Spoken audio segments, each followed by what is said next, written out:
Texas A&M football is almost here. SEC Media Days kicks off this week, and if you're like me, that's the unofficial start of the season. Talking season is here. Fall camp is right around the corner. Game 1 is just a few weeks away.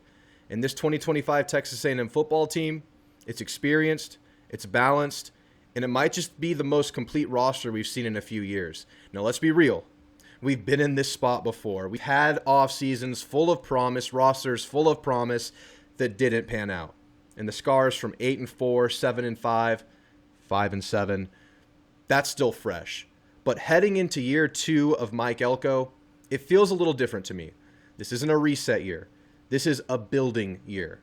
There's continuity in the coaching staff, returning production at nearly every position, a roster full of guys who have played a hell of a lot of football, no major scheme overhauls, no new quarterback being thrown in last minute, no first-time starters at most positions on the field. In this video, we're taking an overview of the entire program heading into year 2. And we'll talk about roster strengths, question marks, the Vegas win total, the schedule, and what makes this team a little bit different in my opinion. And if you stick around to the end, I have a spicy little nugget that I've been thinking about. It's not really a prediction or anything, but it's a theory on how far this team could go. And I'll even give you my early lean on my predicted win total for the 2025 season. But if you're new here, hit like, subscribe if you like this kind of content. I'm going to be putting out Texas A&M preview videos all through this preseason cycle. We're going to do some opponent overviews. We're going to do some player spotlights. We're going to do some breakout players. We'll do all sorts of stuff this preseason, so make sure you guys stop by and get fully primed for Texas A&M in 2025. But let's get right into this thing. This team enters 2025 with something we haven't had much of in recent seasons: stability. You return your coaching staff from top to bottom. You'll have the same language. You'll have the same expectations. You'll have the same playbook. And the players know exactly what's coming this time. You were in a year 1 last year, and you're working from behind when you're in a year 1. That's just how it works. That's not unique to A&M. That's not unique to Elko. That is just the reality of being a year 1 football team. And honestly, the team probably overall overperformed in a year 1, but we all think about the November collapse, rightfully so, and that's going to be a key talking point throughout this entire season. But you look at the team alone, you return your quarterback, your entire offensive line is back, most of your top weapons return, same coordinators, same head coach, same system. And on the defensive side, the only major losses are on the defensive line, which is a big deal, but not an unfamiliar challenge in the SEC. We'll talk about the positions later. The core is veteran. The offensive identity is now clear, run the damn ball, and you're not scrambling to build something from the ground up like last year. That said, that doesn't make this a guaranteed rocket ship to the top. The schedule is rough, and that's another key talking point for this season. Running back room, we got to see health. We got to see players return to form. I know there's upside there, tremendous upside, maybe best in the country upside when you combo with that offensive line. But Le'Veon Moss coming off of injury, you know what the deal is there. And while the defense returned bodies, some of them just have to be better than last year. The coaching, the schemes have to be better than last year, particularly in coverage. The Vegas win total for Texas A&M this year is set at 7.5 wins. That number tells you two things. One, there's national skepticism around the schedule and big game history at Texas A&M, and that history stems as recently as last November. Two, it means the market doesn't yet trust that A&M is ready to take that next step. You have 8-4, the joke, Texas 8-4, built into the over of this win total. I think this team is built to beat this number. Year 2 under Elko, returning quarterback, veteran offensive line, all that stuff we talked about. There are questions, sure. But this feels like an 8, 9, 10 win caliber team to me. It feels like there is a 7-5, path for this team. But I think that is a lower likelihood scenario, which we will talk about right now. This is a team that has a high floor, in my opinion. And if things break right, a very high ceiling. Offensively, Marcel takes over as the full-time QB1. We've been talking about it all offseason. Everything this offseason has been built around Marcel. It is his show now. He's not starting from scratch. He's stepping in with premier SEC experience, coordinator he's familiar with, coordinator that's familiar with him, and with a full offseason of reps as the guy, including spring. The offensive line returns almost everybody, literally everybody, and features multiple NFL prospects like a Trey Zune, Armaj Reed Adam, who is the #1 PFF-rated guard in the country, Chase Basantis, who could play himself very easily into a draft pick this year. You obviously have experience throughout the rest of that starting unit, including real versatile depth behind them in Mark Naboo and Ruben Fothery. That is a stabilizing force. Anytime you bring back your entire offensive line, that is a position group built on continuity and chemistry, and you have exactly that this year. That will stabilize this offense. It's a foundation for what could be one of the best rushing attacks in the country this year. And that rushing attack, as we talked about, and as you know, depends on health.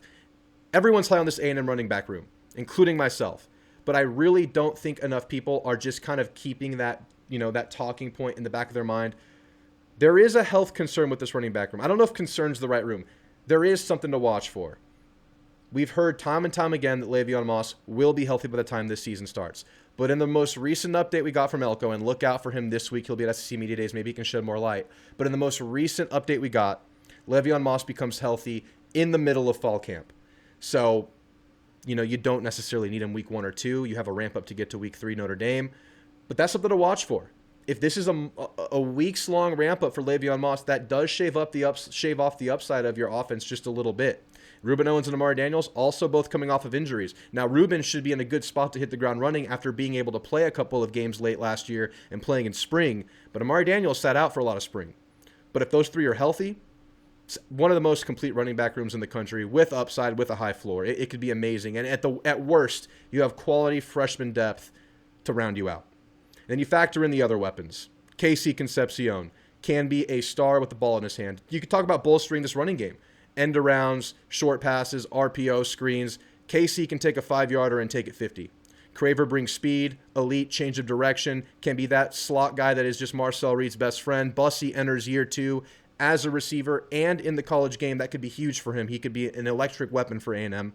And you've got versatility and explosiveness everywhere in your skill positions. Now, there are a lot of new faces at receiver this year. You lose a lot of the guys who played a lot last year, but you feel like with the talent on the field, you could be a lot better at the position this year, and I don't think anybody questions that. Now, tight end is the wild card of this offense, in my opinion. Theo returns, yes, we know, and he has to take another step, especially in the blocking department. But Nate Borkeshaw out of Nebraska will add a hell of a lot of blocking, and I think he might be the go-to blocker going into this year. He might be in a lot of those 2 tight end sets. I think we'll see him on the field a lot this year. Nyblack might be the biggest individual wild card of this offense. We got good reports from him in spring. And this receiver room, as we know, lacks that high-end depth now that Noah Thomas transferred to Georgia. This guy could be the player that is in all of the red zone reps for this offense and could be that corner threat that Marcel was getting used to with Noah late in the season, particularly in that bowl game. So look out for that position group. If that room clicks, that could be another level to this offense because Colin Klein's going to want to use the hell out of this offense. Now let's talk about Colin Klein real quick to round out this offense. There were a lot of doubters about Colin Klein coming out of last season. Some on the fence, some are out, some just really can't wait to see him this year. No excuses this year. And I'm not one to put pressure on coaches. I'm not one to, call for heads or anything like that. But as a coordinator, you have every piece you could ever want going into a football season. You have continuity on top of it. You have an experienced quarterback on top of that. Everything he needs, he has. This should be an offense that is built to stay on schedule. They can move the chains, control tempo, punish teams on the ground while creating big plays in the short game. You have so many playmakers. You can just have a short game-oriented system.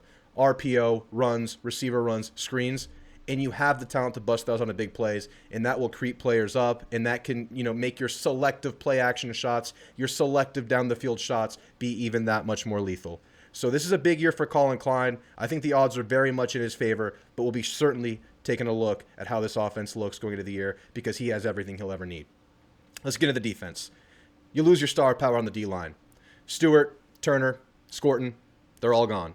But you return real pieces everywhere else, including that defensive line that I have grown more and more high on as I look at these players, look at some of the transfers you added going into the season. Hicks, Regis, Onyedem, those are the upperclassmen that will anchor the interior. Now, we've talked about Albert Regis and Onyedem as I think they're just rock-steady players that will really bolster this D-line. I would not be surprised if that's your starting duo. And then DJ Hicks presents, I think, the upside of that interior of your defensive line because he's a player we've seen flashes from, particularly recently. I think the last few games of last season were his best to date, and I thought he looked really good in the spring game. But if you get that third player in that rotation that gives you upper-level SEC play, you could look at not skipping a beat right there. Now, you would be a little bit shallow with injuries because those are your only 3 upperclassmen in that rotation. You're looking at young guys beyond that. And one of Landon Rink, DJ Sanders, Chase Sims, Dalen Evans, someone else is going to have to step up. but as the fourth player in that rotation, I think it's very reasonable to expect a freshman at the caliber of player that A&M recruits at that position, specifically recently, it's been a great haul, can step up and play serviceable reps there, if not bring you plus play at times. I'm very curious about who that might be. That'll be something to look for when the season starts. Talking about the defensive end, Cassius Howell is back after grading out as A&M's best defender last year. If you extrapolate his stats last year into the amount of reps that players like Scorton and Stewart got last year, Howell was our most consistent defensive lineman. He had the best numbers. He had the most tackles. He was the best tackler. You know, a full workload can bring an absolute first-round NFL season for Cassius Howell. But that is something we have to see, and that is really something this defense cannot afford to not have. We need Cassius Howell to hit this year because of what you lost, but I really think he will. I really think there's a good chance he does because everything we've seen from him has been super positive. Now, the rest of that DN group, a lot of new faces, a lot of players we haven't seen much of before. Rylan Kennedy comes back. Coaches have been high on him. We've seen good stuff and flashes from him. He's done nothing but transform his body since he got on campus. But I think TJ Searcy and Dayon Hayes really add a hell of a lot to this defense. Searcy, an experienced SEC player out of Florida, has done nothing but improve over his time there. And I think Dayon Hayes has a chance to be the newcomer of the year on this team. Didn't play much last year due to an injury, but his film before his last year at Colorado, he was at Pitt before that. Really, really good stuff from Dayon Hayes, and he looked good in the spring game, as did Onyedum, as did Searcy. And I think this defensive end group, though it might be a lighter unit than we're used to in terms of just sheer body size, I think he can bring a lot of energy. I think he can bring a lot of disruption. I think he can be extremely athletic. And I think we might not, be missing those three guys as much as we thought we would, given that these are the guys who will be stepping in. This is just life in the SEC. At linebacker, York and Scooby return. And I think it's one of the most underrated duos in the league. And I think Torian gets his flowers, but I really think Scooby is a great sidekick to Torian York, if not a star in his own right. We found out he played the entire year last year with a torn meniscus. And he had some really high highs last year. You think about the LSU game, the Mississippi State game. Scooby was a wrecking ball out there. Scooby was a force when he was at his best last year. And Florida fans would not have told you that would be the case last year because he had a massive step forward in his play last year. It must have been a system match. It must have been a coaching match. It worked for Scooby. And now he gets to play healthy with a year under his belt in this system. And I think this duo could be one of the upper echelon units in the league. Behind them, a little bit of uncertainty. You have Damian Sanford back, who actually has a fair amount of snaps, but you lose that kind of veteran anchor coming off the bench in Solomon DeShields. And one of this young linebacker core that I've deemed very, very encouraging over the last couple of years has to step up. Tristan Jernigan, Jordan Lockhart, Noah Mikael. I have the utmost confidence that at least one of these guys will be a serviceable rotational piece for Texas A&M this year. It could be a Jernigan. Sanford's going to get his reps. It could be a Lockhart. These guys have looked good in reps, and Noah Mikael obviously will be an incoming freshman. He looked good in the spring game. I think you're doing just fine at linebacker. Now, that is one thing we have to see is that depth round out, and if an injury happens, God forbid, someone really has to step up. But I think we're in a good place as it stands at the linebacker unit. The secondary is very interesting. It returns everybody. But what were they last year? A lot of explosive plays given up. The Auburn game, bust and zone coverage destroyed us. Individual coverage destroyed us versus USC. Texas took their fair share of shots, even though the red zone defense held up. You just have to be better. And that comes down to safeties being able to tackle and take intelligent angles. That comes down to really high-level players like Dalton Brooks being in the right position in zone defense, not getting caught up, not taking eye candy. We have to be a sound unit. That's what it comes down to here, because I think you have the bodies you want, and you certainly have the continuity you need. And Tyreek Chappelle comes back. And he was one of the most important pieces in that unit, a leader, a veteran, and he went down really early last year, and all we heard through fall camp is how he might have been the best secondary player out there. He's back. If he can return to that nickel spot that seems to be his natural position on a football field, if he returns to 100%, everything else will fall into place. Will Lee can be one of the better lockdown corners in the country. You need one in the SEC. You need to go up against the wide receiver ones of the opposition in this league. You have them.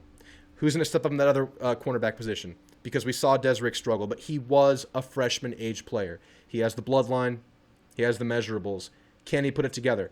But that position will have a much higher floor than before because you bring in veteran Julio Humphrey from Georgia, one of the fastest players in the league, can definitely stabilize this secondary.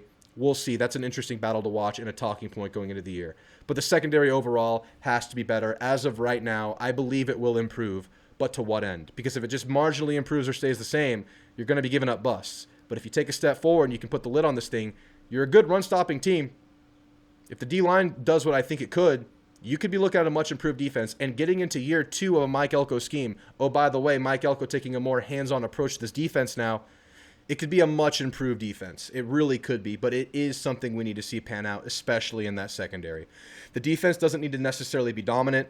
It needs to be assignment sound, opportunistic, and it needs to be a team that can win games because they're going to be able to play complementary football with this offense, with the running attack we think it could be. They could control games. This defense just needs to play sound football.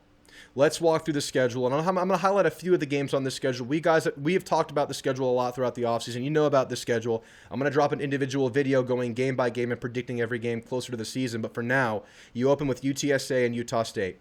UTSA is a great opener. You take care of business there, you feel really good because UTSA is a program that is finding some success recently under Jeff Traylor. It's not necessarily a layup, but it is a game that A&M should handle. Utah State, they had a string of 3 bowl game years in a row leading up to last season where they didn't make a bowl. It's another one that A&M should be able to take care of business in, and that leads you into the Notre Dame game, which is your first major test of the season, your first spotlight game, national stage, replay from last year, Notre Dame in the championship game last year. It's the first real test for Marcel Reed against an elite defense with this new look offense. You'll want to see if Le'Veon Moss is a full go by this game. And now, obviously, it's not a conference game. A win here doesn't, guarantee anything. A loss here doesn't tank your season. But you think about that game as a springboard going into SEC play after the next week, which is a bye week. So you get to, kind of rest on that and sit on that film that you get from that game for a week. It could be huge to get that one in South Bend. So we'll see what happens there. I'll be live here on the channel for a watch party for that game. Obviously, like I said, you get your bye week. Then you get Auburn, SEC opener, a winnable game. But Auburn could be a team that's much improved. They have the offensive line. They have a new quarterback in Jackson Arnold. Let's see if he can be better than Peyton Thorne. I say that, but Peyton Thorne picked us apart last year somehow. You got to be a lot better at the secondary by the time you get to that game because they have a receiver group that can go up against any of them. So we'll see how the defense is by week 5 versus Auburn because that is a game you have to win. Mississippi State, maturity check. Take care of business. You're at home. Win the damn game. They're in total rebuild mode still. And then a big one, Florida. This is a game that can really swing the season and really get you flowing in that SEC play. It's a momentum game. It's at home.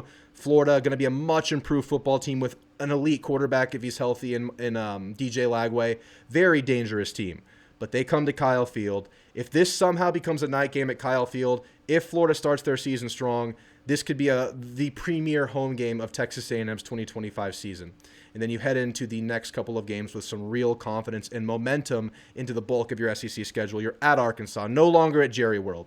It's always a weird game. It can always be wonky. You're now on the road, and that is a fan base that's going to want to beat the absolute living hell out of you. They hate their Texas teams.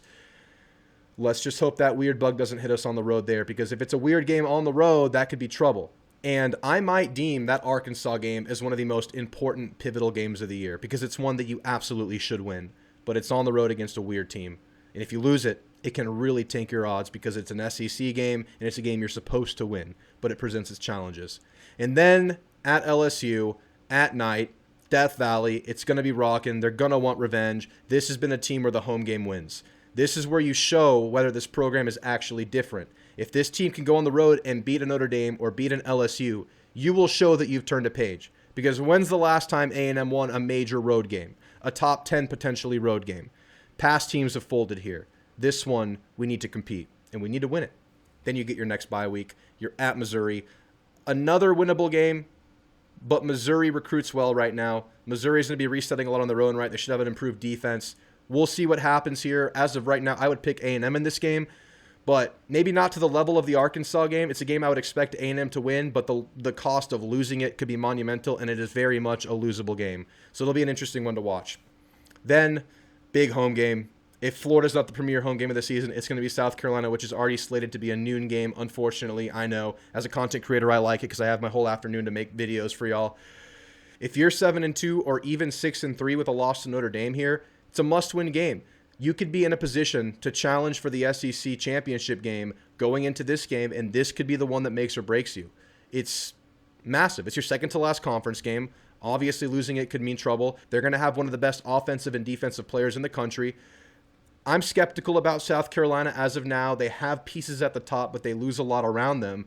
We'll learn a lot more by the time this game comes around. But I have a feeling that by the time you get to the South Carolina game, there's going to be a hell of a lot riding on it. I think maybe this is a point where if you win out, you're in the playoff. And that's where I kind of think A&M might be at this point, just given how the schedule is so far. And you can lose this game. And then you could lose the last one to Texas. There's a Samford game in there. It's a chip shot. It's a layup. Stay healthy in it. Take care of business in it. But then you're at Texas. And if you've gotten through South Carolina, and again, you're a 2 or 3 loss team, you're on the road at Texas. It's the hardest game on the schedule. It's the best team on the schedule, in my opinion. Rivalry renewed. Year 2 of it. The first one back in Austin. No matter what's on the line, this game's going to matter. A&M could have 5 losses at this point, and we're going to be all hands on deck wanting to win this one, itching for it, needing it. But if you do happen to be 9-2 or even 8-3 with a loss Notre Dame in this game could be everything. This game could be your ticket to the playoff. This game could be your ticket to the SEC championship game. Or this game could just be for a hell of a lot of good feelings and bragging rights. On the other side of that thing, in my case, the flu. Because last time we lost to Texas, I got the flu the next day. And I am chalking that up to losing to Texas. Texas gave me the flu. I hate them.